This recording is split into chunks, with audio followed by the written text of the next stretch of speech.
అందరూ back to school అంటుంటే మేము మాత్రం బ్యాక్ టు హాలిడేస్ అనాల్సొచ్చింది. Welcome back to my channel life with Suji Prasad. అందరూ ఎలా ఉన్నారు? బాగున్నారా? నేనైతే చాలా బాగున్నాను. మీరెలా ఉన్నారనేది కామెంట్ సెక్షన్‌లో చెప్పడం అయితే అస్సలు మర్చిపోకండి. ఇంకా వీడియోలోకి వెళ్ళిపోతే ఇక్కడ నేనైతే మూరి మసాలా చేసుకుంటున్నాను అనమాట.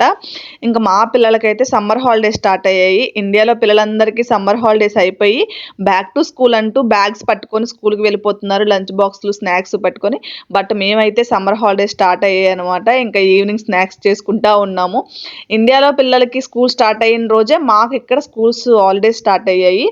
ముందు కూడా ఏం స్కూల్కి వెళ్ళింది లేదండి, ఆన్లైన్ క్లాసెసే వాళ్ళకి అలా అలా వెళ్ళిపోయింది. ఇంక ఇప్పుడైతే 3 months హాలిడేస్, ఇంకా ఆగస్ట్ ఎండ్ వరకు, ఈవెన్ సెప్టెంబర్ 1st వరకు అయితే హాలిడేస్ అనమాట. ఇంకా ఈ 3 months మాకు ఉంటుంది.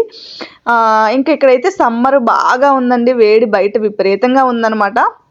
బట్ బయటకి వెళ్తానికి కూడా అసలు చాలా ఇదిగా ఉంది. ఇంక ఇంట్లోనే ఉంటున్నాము. పిల్లలకి హాలిడేస్లో స్నాక్స్ ఏదో ఒకటి చేస్తూ ఉండాలి. ఈవినింగ్ అయ్యేసరికి స్నాక్స్ ఏదో ఒకటి ఉంటే బాగుంది కదా. మూరి మసాలా తినాలనిపించి ఇంక ఇవాళైతే మూరి మసాలా చేసుకుంటున్నా. అందరికీ తెలిసిందే కాబట్టి మూరి మసాలా ఏం ప్రత్యేకించి నేను ఎక్స్ప్లెయిన్ చేయట్లేదు.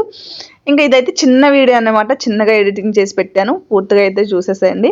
ఇంకా అలానే ఫస్ట్ టైం మన ఛానల్ ఎవరైనా విజిట్ చేసినట్లయితే సబ్స్క్రైబ్ చేసుకోవడం అస్సలు మర్చిపోకండి. వీడియోకి లైక్ సింబల్ కూడా ఇచ్చి వీడియోని ఛానల్ని సబ్స్క్రైబ్ చేసుకోండి. మీరు ఇచ్చే ఈ చిన్న లైక్ అండ్ సబ్స్క్రైబ్ నాకు కొంచెం మోటివేషన్లా ఉంటుంది, అంతే, ఇంకేం లేదనమాట. ఇంకా మీరు ఏం చేసుకున్నారు ఈవినింగ్ స్నాక్స్లో అనేది కామెంట్ సెక్షన్లో చెప్పడం అయితే మర్చిపోకండి. ఇంకా మాకైతే స్నాక్స్ అయిపోయింది. ఇంకా సర్వ్ చేసుకొని తినడమే అనమాట. ఎమ్మి దీనికి పలుకులు ఎక్కువ వేసుకుంటే టేస్ట్ చాలా బాగుంటుందండి. మెయిన్ పలుకులు, టమాటా అనమాట. మ్యాంగోస్ అయితే లేవు మాకు. మ్యాంగోస్ ఉంటే అది కూడా బాగుండేది. మాకైతే మ్యాంగోస్ ఏం లేవు కాబట్టి నార్మల్గా చేసేసుకున్నాను.